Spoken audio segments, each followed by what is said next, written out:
Have you got 10 minutes? Of course you do. Join me for one of my 10 tales for tired adults. Original, gentle stories, often with a twist, which could help you drop off to sleep or perhaps help you ease into your day without looking at your phone. For our 4th story, I'm going to tell you all about a boy and a dog growing up together. Don't forget you can also go back and hear the first 3 stories that I've written and subscribe for more, as there will soon be 10 original stories here by writer E. Braidwood for your enjoyment. And do let me know what you think in the comments. Story number 4. A Dog's Best Friend. 1900. It has only been a week since he was brought home, and already I know I have a best friend for life. I am only young myself, but I am not as helpless and weak as he is. We are calling him Kip, which I can only assume is short for Kipper. I find that I can only really think about food. Kipper is gentle and sweet, pink-nosed and vulnerable. He cannot yet wash himself like I can or feed himself, and he does need a little support going to the bathroom, but then so do I. We both then rely upon mother and father, but soon I hope Kip will rely upon me. I know I am a little more mature than him already, and certainly learned in the ways of our little world. The house and the garden, which is all I know so far. Although I can sense there is life beyond this fence. Mother is very sweet. She seems exhausted, and unsurprisingly so. She has 2 young lives to tend to and feed, and is often up before me, washing and sorting and hurrying and bustling about. I hope she will forgive this, but I have a tendency to get under her feet in my enthusiasm to help. Father is a little more distant, preferring his pipe and his chair, and lacking in energy. I can only assume he is much older in years. I will leave this here, as it has taken me an enormously long time to write. Writing is not my favourite activity. I will write again another day, perhaps when it is next raining and I cannot go for a walk. I recall 6 years ago having the energy to write a memorandum about how I felt at the birth of my best friend. Embarrassingly, I have not written again until now, but looking back with my now mature eye, I can see that even then it was a challenge for me to put pen to paper. It was recently my 7th birthday, although the family only recognised it a little. However, I do not like a lot of fuss. Meanwhile, my best friend has just turned 1 and is starting to grow a little hair on his head and take his thumb out of his mouth occasionally to squall. At first I found this deeply annoying, but now I simply join in with a long and harmonising moan. Mother and father do not enjoy this. Soon, I suppose, I may have to go out to work like father does.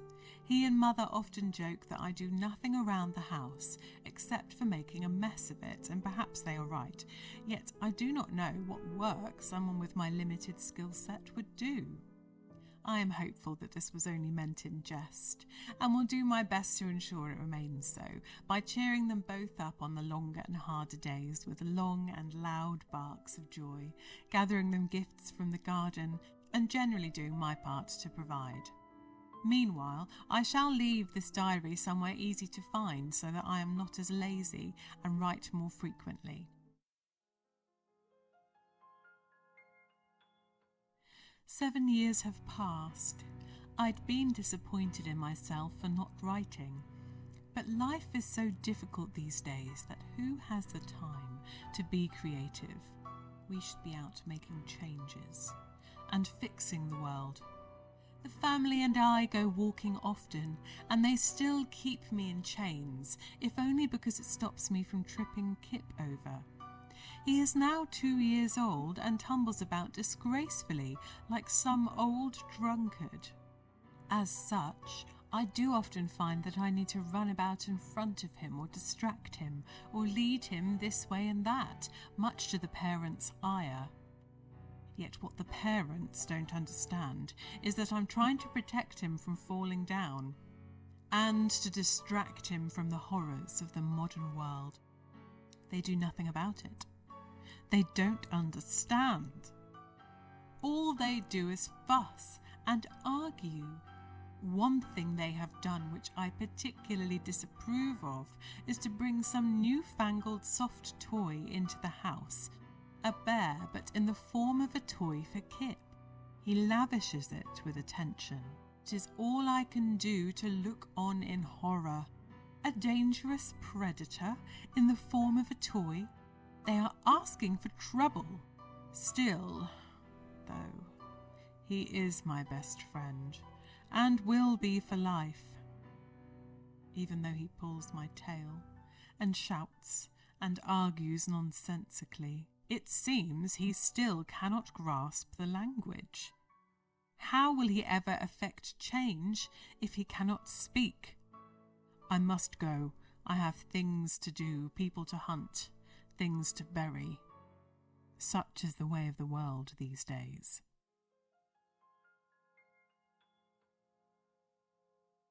My goodness. I am almost embarrassed to take up the pen again. I've just read back my diary from 7 years ago and can only marvel at the foolishness of youth. Such arrogance, such idiocy, as though a dog could be encouraged to make change in a world so against it. Of course, there are always small ways and means. Sometimes I support with the marches, and often I will help Mother on one of her charity drives. Meanwhile, Kip is still only 4 and wears nappies with a plum. I cannot understand how they put up with it. Surely it's nearly time for him to go away to school. Excuse my opinionated nature. I have, after all, been invested in his success since birth and had hoped to see him as Prime Minister, or at least a minor member of the cabinet by now. Regardless, they are happy for him to simply roll about on the floor and eat them out of house and home. I've made the decision, therefore, to start looking after myself before the family. That means finding somebody to love. There are various possibilities at the dog park, and I am quite enthused whenever I visit at the opportunity to further my line.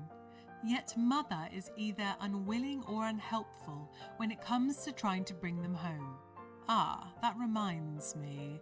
Father has been away for some weeks now. We are managing well without him. Mother complains that he didn't do enough around the house and never helped her with Kip and myself. I do hope she isn't becoming one of these modern women. Most unappealing. I'll leave it there for now.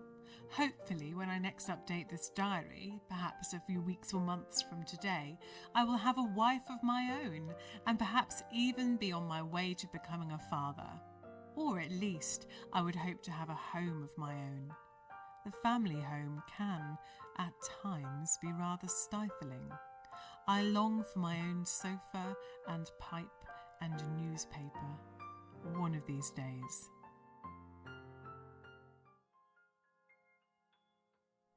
It has been a long 7 years since I last wrote. Meanwhile, young Kip has only just reached school age, and the thought of those long years of education ahead of him fills me with exhaustion. Most things do, in fact. It's quite a struggle to do much these days except for laze around the house, with my head on Mother's knee, sitting in Father's old chair. Not that we mention his name anymore, and not that we need him, as she keeps saying. We only need one man about the house, she often adds, but I can't work out if that fond look is to me or Kip, no matter. She keeps telling me that I have grey hairs in my muzzle. I haven't yet taken umbrage enough to tell her the same, but it's only a matter of time.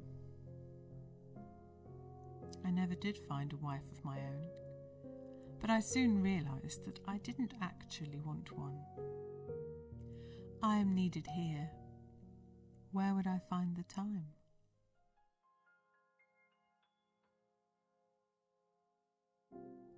So little energy to write.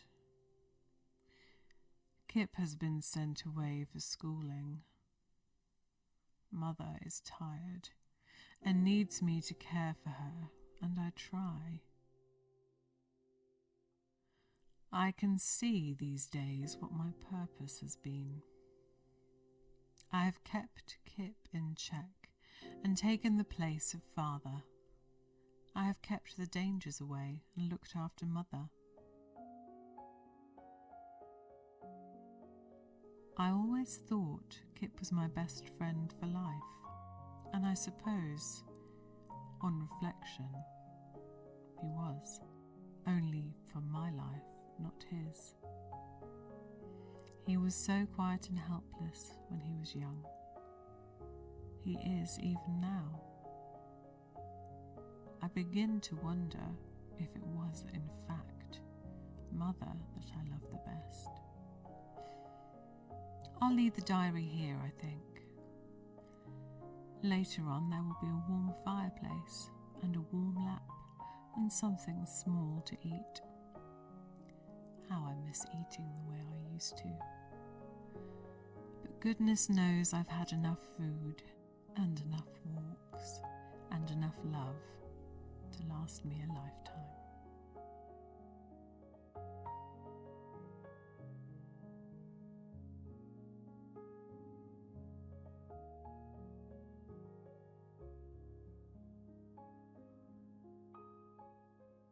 Thank you for listening to this, the 4th episode of 10 Tales for Tired Adults. This story was meant as a little reminder that dogs and cats and pets in general live shorter lives than we do, and built around the idea that they live a whole life in that time that they're with us. I hope you'll consider liking and subscribing to hear more of my 10 Tales for Tired Adults.